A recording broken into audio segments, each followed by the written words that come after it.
wabarakatuh. Izin memperkenalkan diri, nama saya Nindi Safitri, NPM 2302139 dari Prodi S1 Perbankan Syariah kelas A semester 4. Video ini bertujuan untuk memenuhi tugas dari mata kuliah Manajemen Pemasaran Perbankan Syariah dengan dosen pengampu Bapak David Ahmad Yani MM. Dengan tema yang pertama, perbedaan bank syariah dan konvensional. Yang kedua, produk-produk bank syariah. Yang pertama, perbedaan bank syariah dan konvensional. Dari sisi pengertian, bank syariah, bank yang menjalankan kegiatan usaha berdasarkan prinsip syariah atau prinsip hukum Islam yang diatur dalam fatwa Majelis Ulama Indonesia seperti prinsip keadilan dan keseimbangan, kemaslahatan atau maslahah, universal, serta tidak mengandung gharar, maisir, riba, zalim, dan objek yang haram. Sedangkan bank konvensional, bank yang melaksanakan kegiatan usaha secara konvensional, yang mana dalam kegiatannya memberikan jasa dalam lalu lintas pembayaran berdasarkan prosedur dan ketentuan yang telah ditetapkan. Kemudian dari sisi sistem, bank syariah, pada sistem operasi bank syariah, pemilik dana menanamkan uangnya di bank, tidak dengan motif mendapatkan bunga, tapi dalam rangka mendapatkan keuntungan bagi hasil, kemudian disalurkan dengan perjanjian pembagian. Sedangkan pada sistem mekanisme operasionalnya, bank konvensional lebih mengutamakan pada profit oriented. Tidak ada sistem penyertaan modal, namun sistem meminjamkan atau memberikan kredit dengan penetapan bunga atau riba. Sistem keuntungan, bank syariah tidak mengenal istilah bunga, melainkan istilah untung rugi yang besarnya tetap. Tidak dipengaruhi inflasi, melainkan keuntungan proyek. Jika tidak ada keuntungan, maka kerugian akan ditanggung secara bersama-sama. Sedangkan pada bank konvensional, persentase bunga didasarkan pada besarnya simpanan atau pinjaman yang dimiliki nasabah.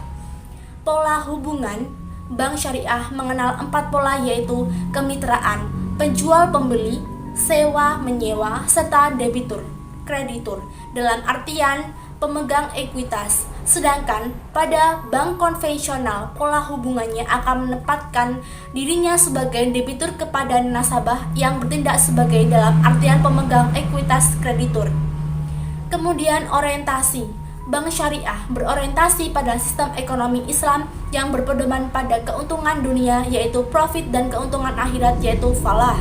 Sedangkan bank konvensional tidak berorientasi pada ajaran agama, namun karena berfokus terhadap keuntungan duniawi saja.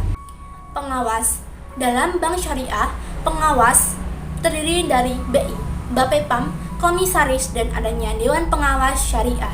Sedangkan pada bank konvensional terdiri dari BI, Bapepam, komisaris. Kemudian yang kedua, produk-produk bank syariah. Kegiatan pada bank syariah dapat diklasifikasikan dalam 5 prinsip dasar, yaitu titipan, bagi hasil, jual beli, sewa, dan jasa. Secara umum, produk perbankan syariah dikelompokkan menjadi 3 bagian, yaitu yang pertama, produk penghimpunan dana, terdiri dari giro syariah, simpanan yang penarikannya dapat dilakukan setiap saat dengan menggunakan cek atau biliet giro, sarana pemerintah pembayaran lainnya, atau dengan pemindahan bukuan dengan akad wadiah dan mudharabah. Kemudian tabungan syariah, simpanan yang penarikannya hanya dapat dilakukan menurut syariah tertentu yang telah disepakati, tetapi tidak dapat ditarik dengan cek atau biliet giro dan atau alat lainnya dengan akad wadiah dan murabahah. Kemudian deposito syariah, simpanan yang penarikannya hanya dapat dilakukan pada waktu tertentu berdasarkan perjanjian antara nasabah dengan bank dengan akad mudharabah. Transaksi penanaman dana dari pemilik dana atau sohibul ma'al kepada pengelola dana atau mudharib untuk melakukan kegiatan usaha tertentu yang sesuai dengan syariah dengan pembagian hasil usaha antara kedua belah pihak berdasarkan nisbah yang telah disepakati sebelumnya. Pembiayaan syariah, pembiayaan atas dasar akad mudharabah.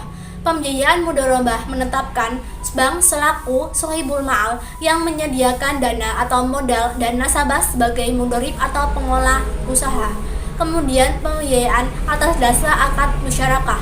Dalam musyarakah, bank dan nasabah bertindak selaku partner yang masing-masing memberikan dana untuk usaha. Kemudian pembiayaan atas dasar akad murabahah. Murabahah ditetapkan melalui mekanisme jual beli barang dengan penambahan margin sebagai keuntungan yang akan diperoleh bank. Kemudian pembiayaan atas dasar akad salam. Pembiayaan berdasarkan jual beli atau tangguh atau pesanan sebagaimana terdapat dalam praktek karakteristik salam. Dalam pembiayaan ini, bank bertindak selaku pembeli sedangkan nasabah bertindak sebagai penjual. Uang pembelian diberikan di muka kepada nasabah. Pembiayaan atas dasar akad istisna. Pembiayaan yang berdasarkan akad istisna mirip dengan salam. Perbedaannya terletak pada objek yang dibiayai dan cara pembayaran. Pada istisna, objek yang dibiayai bersifat customized sehingga harus dibuat lebih dahulu. Pada salam, objek yang dibeli atau dibiayai terstandarisasi. Pada salam, pembayaran oleh bank dibayar di muka sekaligus, sedangkan pada istisna, pembayaran oleh bank dapat dicicil atau bertahap. Pembiayaan atas dasar akad ijarah. Pembiayaan yang berdasarkan akad ijarah menetapkan bank selaku pemberi sewa dan nasabah selaku penyewa. Pembiayaan atas dasar akad qard, akad pinjaman yang wajib dikembalikan dengan jumlah yang sama pada waktu yang telah disepakati.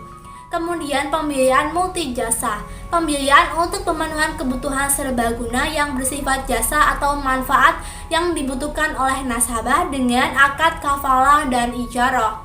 Dalam menyalurkan dananya, bank syariah menggunakan berbagai produk yang dibagi menjadi 3 kategori besar, yaitu jual beli, bagi hasil atau untung, dan sewa. Kemudian ada jasa perbankan.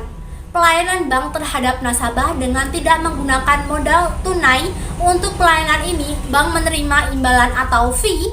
Jasa-jasa itu berupa pengiriman uang atau transfer, pencairan cek, penukaran uang asing atau falas, letter of credit, letter of guarantee. Apabila terdapat kesalahan dalam perkataan maupun perbuatan, saya mohon maaf. Sekian, terima kasih. Saya akhiri. Wassalamualaikum warahmatullahi wabarakatuh.